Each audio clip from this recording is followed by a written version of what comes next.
Masterverse continues to expand the movie figures, and we got, as far as I'm aware, for the first time ever, Movie Beastman. Let's do it.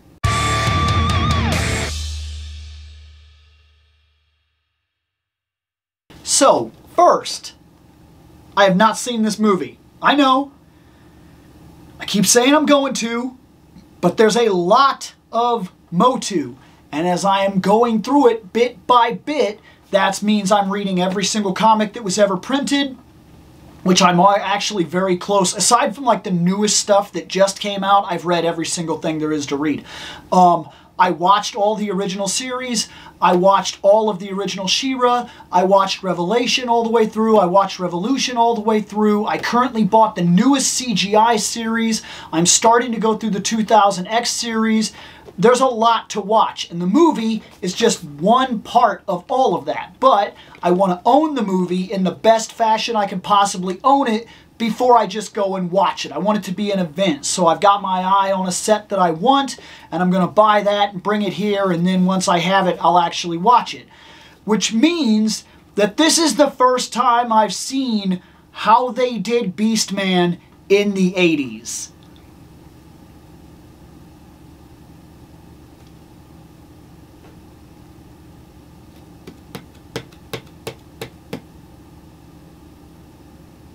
I know there are people that probably think this is really cool.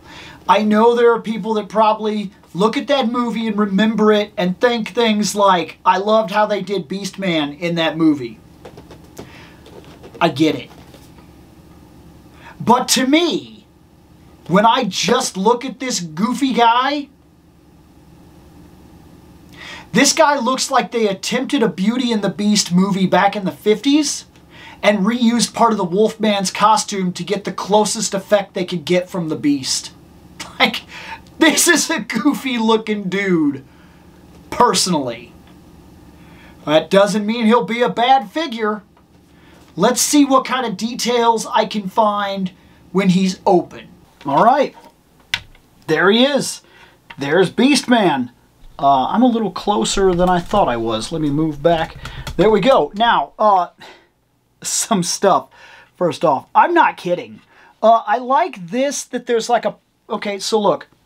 There's like a warrior-esque ponytail type thing going on here, which I like in terms of the detailing. I think that's cool. But this face, this, and I know I just made a joke about it, it looks like in the 1950s they attempted a Beauty and the Beast. And they just decided to take all their inspiration from Wolfman. Like... to me, it's somewhat goofy looking. He doesn't look... Beastman, even when he's goofy in the series, is a legit creepy threat. Like he's a big, giant, bestial, scary thing. And then I look at him here, and like this face... He looks like live-action Sasquatch Goofy movie or something. Like... I just can't get over it. This is not as great as it could have been. However, a lot of him is really solid, okay? I'm making fun of him, but like, look, this is good. I like this, that like he's wearing plate armor, but the fur is still kind of coming out through the armor. That's cool. That's a level of detail that's really impressive. I like this. These hanging things right here, this is actually pretty cool. I like that we got almost a samurai-esque type of armor going on with him. I like this right here. These kind of rocks with the spikes and these Asagi-esque shoulder things that we got going on. I think that's what those are called. I like the wraps. I think that's really solid. I like these leggings here that come down and cover him up. And then they got the straps back here and everything. That's done very well. I like how they got this effect, by the way, with the armor and everything. This is actually a thing that he's wearing, and we could take that off, and then we could see his, like, hairy, just normal chest. I like the boots. The boots are really solid, actually. I like them quite a bit, actually, with the extra hair and everything that they got incorporated into them. I think that's really good. I like the blue. I like the separation here in the colors. I like his sword, actually. I like his sword quite a bit. Like, I like this detail right here. This little like world looking thing down here on the emblem piece. I think that's really solid. I like this. There's like this diamond on the blade, and I like all these nicks and everything like that on the sculpt of the blade that make it look like the blade has been used over time. I like the fact that they put something on his armor here to actually specifically hold the blade, because just like G.I. Joe Classified, I love it when a character, especially like a warrior or something like that, has the means to not just carry all of their stuff in their hands. You got to imagine these are warriors that travel the world, that live inside of a world where you can't just like always get on the jet ski and fly or whatever, the sky sled. I mean, I guess you can in Eternia, but a part of the Eternian idea to me is the classic barbarian style, that these guys are sometimes wandering the world. They're survivors at heart. They're warriors first and foremost. And if the only way you have to carry your sword is to just carry it in your left hand all the time or your right hand all the time, that's got to be grating on your arm and your hand. And then by the time you do need to fight, you're not going to be able to do it. Like, I like the little bit of realism right there. So he has 2 gripping hands and he has 2 expression type hands. For my purposes, I'm going to make him... I think I'm going to make him left-handed in terms of his sword, because it makes more sense that he would reach over and pull his sword out, right? So we're going to pull the sword out, which makes sense, and we're going to put it in this hand. But before we do that, I'm going to pull that hand off, because he also came with these, which I actually think is really cool, and we're going to utilize them right now. So let me put the hand back on. Put the sword in the hand. There we go. And then I want to take the other hand off. I want to use this. So put that on there, because that's a really cool extra little piece of armor there. And then we're going to use the expression hand, because I like it when they give me these kind of hands, because I think it just adds a little bit to the figure. So now when he does reach over, like I said, and he would literally pull out the sword, because that's how it would make sense. You keep the sword so that you can reach across and pull out the sword, and then you have your blade, and then maybe this is more of an expression type hand, the balance hand for the blade or whatever, and then this is a kind of thing that we have. I think that works really well, so that's the reason I often do that.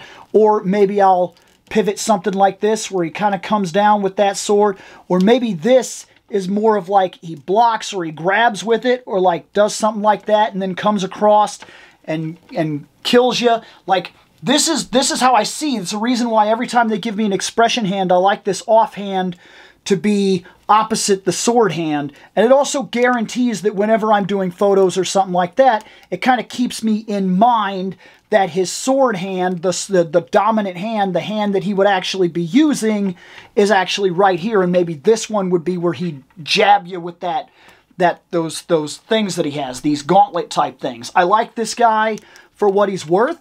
I think he is pretty cool. But in the fashion that he's designed here, I almost see him as a hero figure. Like, I'm having trouble seeing him as the scary Beast Man.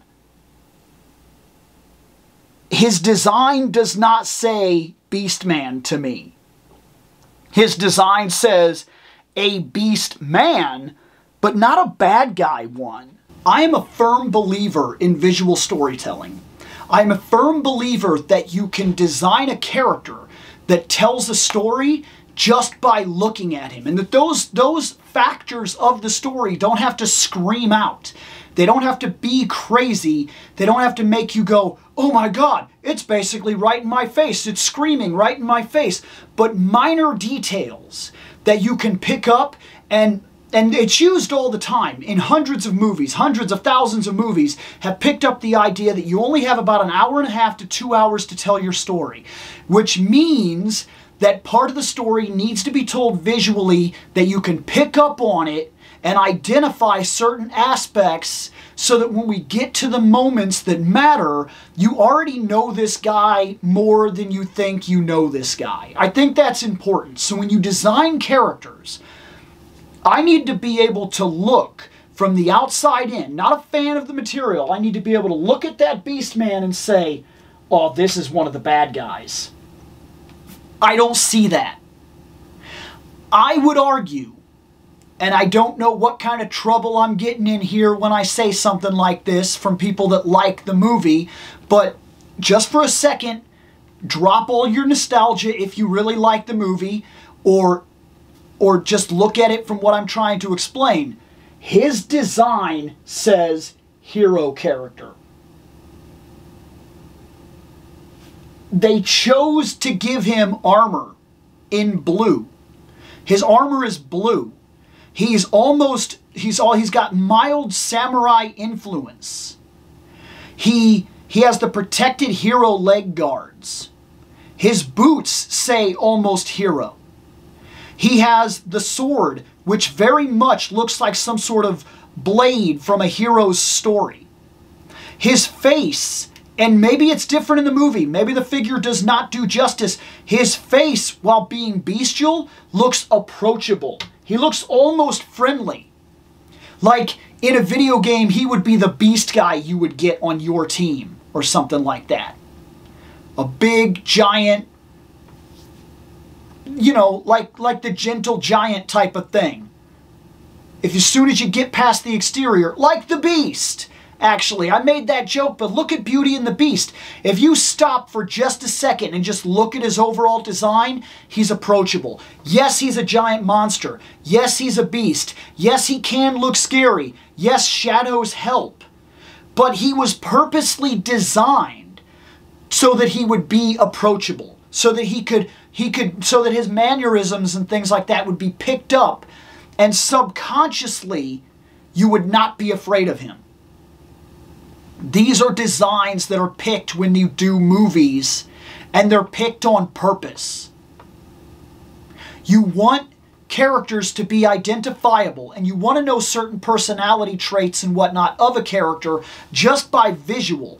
That way, when a character dies, and this is true, there are characters that you spend a little bit of time with. The movie is 1 hour and 40 minutes. They die 1 hour and 10 minutes into the movie, and there are times that when this happens, you will cry.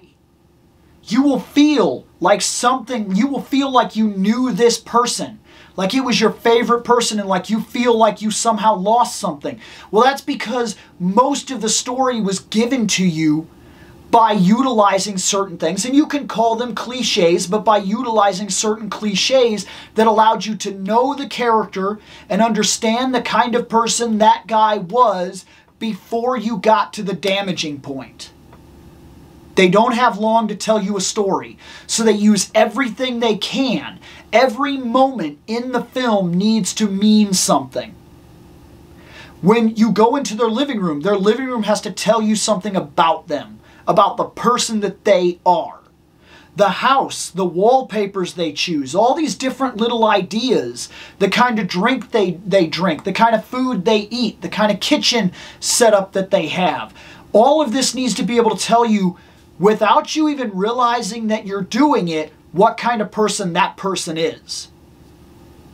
You tend to think that you know Dana Barrett from Ghostbusters before bad things befall her. But that's because you've been inside her house. You've seen her living situation. You've seen the level of cleanliness. You have an idea of her job. You get a personal idea of her character. And you see her living style and the things that she surrounds herself with that make her the kind of person that she is. So that when bad things befall her later in the movie, you almost tend like you feel for her. But like in reality, if you knew somebody for all of total accumulated screen time less than a half an hour and bad things happen, you wouldn't see past the point of I care about other people because I care about other people. But you would not feel anything on a subpersonal level. When you design things like this, that's important. And from the outside looking in, this is not Beastman. Personally, that's not Beastman. Everything that I've seen, every design that I've ever seen from Beastman, and I'm not saying that they could have done better. I personally think that it was the 80s, and we're looking at one of the top tier eras of creating living monster things. After seeing things like Labyrinth and other things like that in the 80s, I am prone to believe that had they spent a little time, they could have easily made a hazardous-looking Beastman. They did not. As far as this figure shows me, when I look at Skeletor, I see Skeletor. And I instantly know he's bad news. The movie got him right as far as I'm concerned, from what I can see when I look over here at the shelf and I see him. No. I even see Evelyn. When I look at her, I know she is powerful. She is deceitful. She is dangerous. She is not to be trusted. She has a lot of femme fatale feature. And those eyes, those mesmerizing eyes, the way she plays it character-wise, you know she can't be trusted. She's dangerous. I see all of that in the design. You look like you're going to help me. But for what it's worth, I am happy to put him on the shelf. And I hope that when I see the movie, I'll appreciate him that much more. I'm going to get out of here.